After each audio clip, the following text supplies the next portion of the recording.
சிவதந்தை ஞான வைரத்துளிகள். இனிமையான குழந்தைகளே, அகால மூர்த்தியாகிய தந்தை பேசுவதற்கு நடப்பதற்கான சிம்மாசனம் இந்த பிரம்மாவாகும். எப்பொழுது இந்த பிரம்மாவிடம் வருகின்றாரோ அப்பொழுதுதான் பிராமணர்கள் ஆகிய உங்களைப் படைக்கின்றார். சரீரம் என்பது அனைத்து ஆத்மாக்களுக்கும் ரதமாக இருக்கிறது. அனைவரிடத்திலும் அழிவற்ற சிம்மாசனம் இருக்கிறது. ஆத்மாக்கள் அனைத்தும் அழிவற்ற மூர்த்திகளாகும். மற்ற விஷயங்களை விட்டுவிட்டு தூய்மை இல்லாதவர்களை தூய்மையாக்கக்கூடிய தந்தையை முதலில் நினைவு செய்யுங்கள். பிராமணர்களுக்கு ராஜ்ஜியம் கிடையாது. பிராமணர்களுக்கு குலம் இருக்கிறது. யார் படிப்பிலும் முன்னால் இருக்கிறார்களோ அவர்கள்தான் அங்கும் முன்னால் வருவார்கள். வரிசை கிரமமாக வருவீர்கள். இது மிகவும் ஆழமான விஷயமாகும். குறைந்த புத்தி உடையவர்கள் தாரணை செய்ய முடியாது. எவ்வளவு நீண்ட வரிசை இருக்கும். கடைசியில் செல்வார்கள். வரிசை கிரமமாக அவரவர்களது இடத்திற்கு சென்று விடுவார்கள். அனைவருக்கும் இடம் ஒதுக்கப்பட்டிருக்கிறது. இது மிகவும் அதிசயமான விளையாட்டாகும். மாயை குழப்பத்தில் கொண்டு வந்து விடுகிறது. அதிக துக்கம் ஏற்படுகிறது. சுகம் கொடுக்கும் வள்ளலில் குழந்தையாக ஆன பின்பும் துக்கத்தின் உணர்வுகள் ஏற்பட்டால், குழந்தைகளே, இது உங்களுக்கு மிகப்பெரிய கர்மக் கணக்காகும் என்று தந்தை கூறுகின்றார். பழைய பாவக் கணக்குகளை யோக பலத்தின் மூலம் முடித்துவிடுங்கள். யாரிடமாவது அசுத்த ஆத்மா பிரவேசமாகிவிட்டால் எவ்வளவு தொந்தரவு கொடுக்கிறது. சில ஆத்மாக்கள் அதிகம் நஷ்டப்படுத்தி விடுகிறது. என்ன நடக்கும் என்பதை நாளடைவில் பார்ப்பீர்கள். இப்பொழுது பாபா கூறமாட்டார். நாடகத்தில் முன்னதாகவே கூற வேண்டும் என்று பதியப்படவில்லை.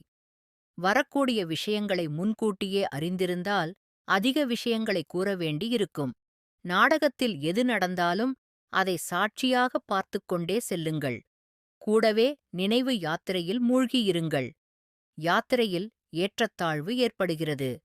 ஞானத்தில் நீங்கள் ஏணியில் ஏறுவது கிடையாது. ஞானம் யாத்திரை என்று கூறப்படுவது கிடையாது. யாத்திரை என்பது நினைவு ஆகும். நினைவில் இருப்பதன் மூலம் நீங்கள் பாதுகாப்பாக இருப்பீர்கள். கும்பகர்ண உறக்கத்தில் தூங்கிக் கொண்டிருக்கின்றனர். விநாச நேரத்தில் விழிப்படைவர். பிறகு என்ன செய்ய முடியும்? இறந்து விடுவர். பூமி மிகவும் வேகமாக அசையும். பூகம்பம், புயல், வெள்ளம் போன்றவைகள் ஏற்படும். அணுகுண்டும் போடுவார்கள். இங்கு உள்நாட்டு கலவரம் என்பதையும் சேர்த்துக் கொள்ள வேண்டும். இரத்த நதி பாயும். கடைசியில் உங்களுக்கு அனைத்தும் சாட்சாத்காரம் கிடைக்கும். யாருக்கு அதிர்ஷ்டமில்லையோ அவர்கள் தந்தையிடத்தில் படித்தாலும் தவறு செய்து கொண்டே இருப்பர். நல்லது. சிவதந்தை தந்த வரதான நினைவின் பிராப்தி. Manifestation of this day. Om Shanti. நான் ஜோதி புள்ளி ஆத்மா, சைத்தன்ய ஒளி ரூபம், பரம ஞானத்தின் ஒளிமய வடிவம். நான் பரமபிதாவின் நேரடி குழந்தையாகப் பிறந்துள்ளேன். அவர் எனக்கு ஞானம் வழங்குகிறார், ஆசிகள் வழங்குகிறார், என்னை பராமரிக்கிறார்.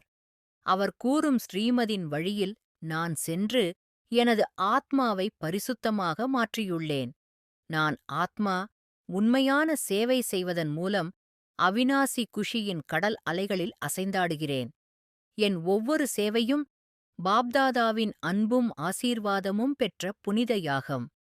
பெரியவர்களின் நிமித்தமாக கிடைக்கும் ஆசீர்வாதங்கள் என் ஆத்மாவில் அலாவுகிக மகிழ்ச்சியை ஊற்றுகின்றன.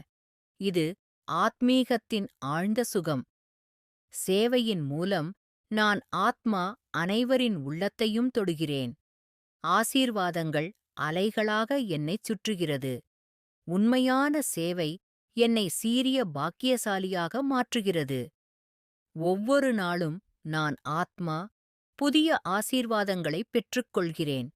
ஆசீர்வாதங்கள் என் மனதில் நிலையான அமைதியை உருவாக்குகின்றன. உண்மையான ஆசீர்வாதங்களை ஈர்க்கும் காந்தம். ஆசீர்வாதங்கள் நான் ஆத்மா பாக்கியசாலி. என்னுடைய பாக்கியம் உலகின் பாக்கியசாலிகளில் முதன்மையாக்குகிறது. சேவை செய்வதன் மூலம் ஆத்மா மற்றவர்களின் உள்ளத்திலும் குஷியை ஊற்றுகிறேன். அவர்கள் குஷி எனக்குத் திரும்பி வருகிறது. இதுவே ஆசீர்வாதங்களின் வட்டம். என் பாக்கியமும் முடிவற்றது.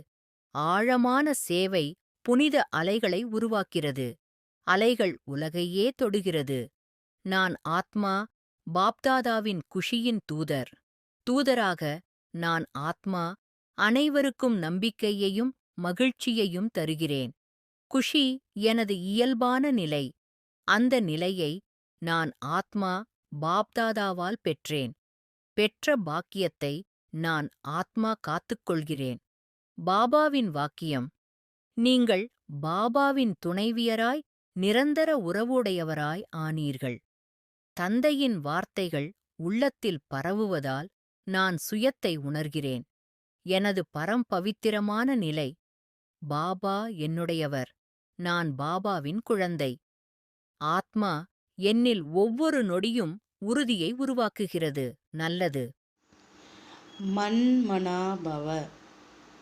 தன்னை ஆத்மா என உணர்ந்து ஆத்மாவின் தந்தையான பரமாத்மாவை அன்போடு நினைவு செய்தால் ஆத்மாவில் இருக்கும் 63 ஜென்மங்களின் பாவ கர்மங்கள் அழிந்து போகின்றன.